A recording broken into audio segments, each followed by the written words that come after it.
Hello everyone, I'm Dr. Mohan Banker from Bankers Vascular Hospital અને આજે આપણે જાણીશું કે મહિલાઓમાં પગની પાનીનો દુખાવો, પગની એડીનો દુખાવો કેમ સૌથી વધારે કોમન હોય.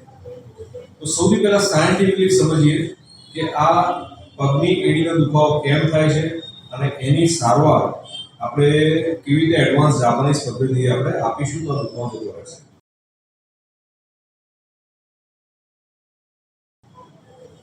તો આ જે પગનો પંજો છે, પગના પંજામાં આ જે પાછળની બાજુ જે બોન આવેલું છે તે ઇઝ કોલ્ડ કેલ્કેનિયમ અને બધા મોટા ભાગે લેમેન લેંગ્વેજ ઇટ્સ કોલ્ડ હીલ બોન અને આ બહારની બાજુ આંગળીઓ છે.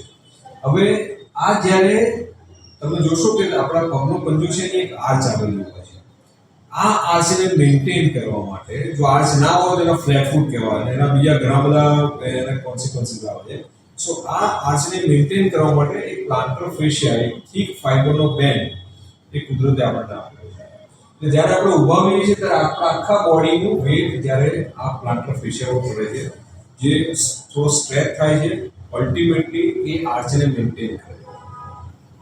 મોટા ભાગે શું થાય કે જે લોકોને ઊભા રહેવાનું વધારે થતું હોય, પ્રોફેશનલી ઊભા રહેવાનું વધારે થતું હોય, અથવા તો પછી જે મોટા ભાગે ઇન્ડિયન લેડીઝ ઘરમાં જ્યારે કોઈ કામ કરતા હોય ત્યારે એક જ જગ્યાએ ઊભા રહી કિચનમાં કલાકોને કલાકો સુધી કામ કરવાનું હોય, અથવા ઘરનું કામ કરવાનું હોય અને જોડે જોડે ઘરમાં રિનોવેશન કાઢ્યું હોય કે બીજું કંઈ પણ ઓવરલોડ પડ્યો, તો આ બધાને કારણે જ્યારે સ્ટેન્ડિંગ પોઝિશન વધારે થાય અને એને કારણે જ્યારે પ્લાન્ટર ફેશિયા જે એની લિમિટ છે એના કરતાં વધારે એના પર જ્યારે વેટ આવે ત્યારે સ્ટ્રેચ થાય ત્યારે સૌથી પહેલા પ્લાન્ટર ફેશિયા છે એ હીલ બોન પાસે થોડા ફાઇબર જરા રપ્ચર થાય અને than it's cold planter ફેશિયાઇટિસ.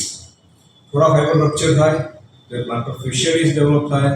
Routinely is very common thing અને બોડીની જાતે થોડા જે પ્લાન્ટર ફેશિયા થોડા ફાઇબર્સ રપ્ચર થયેલા હોય એને પોતાની જાતે હીલ કરી નાખે.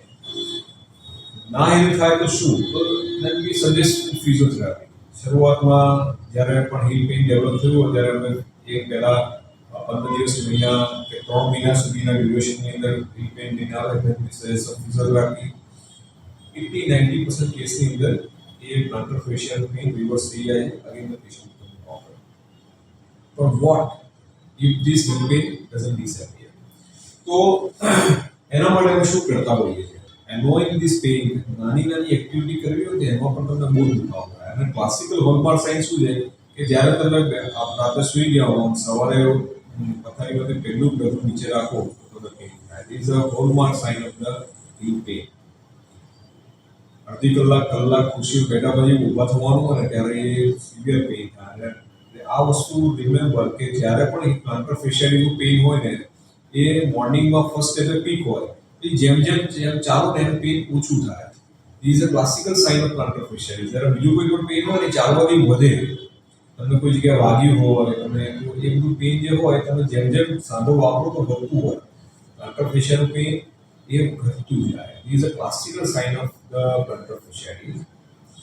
જ્યારે પણ પેશન્ટ આવે ત્યારે અમે એની ફર્ધર સોનોગ્રાફી કરી કેટલો સોજો છે ચેક કરીએ. નોર્મલી સોનોગ્રાફીમાં 2 to 3 મિલીમીટરની થિકનેસ હોય. that we observe it on the sonography કે વધી છે ઘટી છે શું છે અને એના પ્રમાણે ટ્રીટમેન્ટમાંથી પ્લાન કરીએ. So what we do for this advanced treatment for plantar fasciitis? તો સૌથી પહેલા અમે એન્જિયોગ્રાફી કરી અને એન્જિયોગ્રાફી કરી અને પ્લાન્ટર ફેશિયાની જે બ્લડ સપ્લાયની નળી હોય એટલે પ્લાન્ટર આર્ટરી કે એમાં ચેક કરીએ. એ ચેક કરી અને જો એ બાજુ સોજો દેખાય, ઇન્ફ્લેમેશનનો સોજો અમને દેખાય તેની અંદર સ્મોલ એમ્બ્યુલેન્સ પાર્ટિંગ ઇન્જેક્ટ કરીએ જેને કારણે સોજો ઉતરી જાય. આવું કરવાથી જે પેશન્ટને પેઇન થાય છે પેઇન ઘણી બધી રાહત મળતી હોય. નાઉ નેક્સ્ટ ક્વેશ્ચન કે આવું ક્યારે કરવું જોઈએ? તો cut off time is 3 months. પેશન્ટને પેઇન શરૂ થાય અને એના 3 મહિનાની અંદર જો એ પેઇન રિલીવ ના થાય અથવા થાય પણ ઓછું થાય, રેસિડ્યુઅલ પેઇન રહી જતું હોય, that means કે બોડીની પોતાની કેપેસિટી નથી હવે હીલિંગ કરવાની. we need to give some external support. અને external support આપણે આ જે જાપાનીઝ ટ્રીટમેન્ટ હીલ પેઇન ઇન્ટોલેશન એના ફોર્મમાં કરતા હોઈએ જેને કારણે પેશન્ટને પેઇન જતું રહે.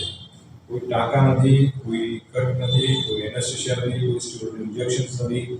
Without all these things we are doing this treatment with an angiographic method એને કારણે પેશન્ટ પેઇનફુલ થઈ જાય.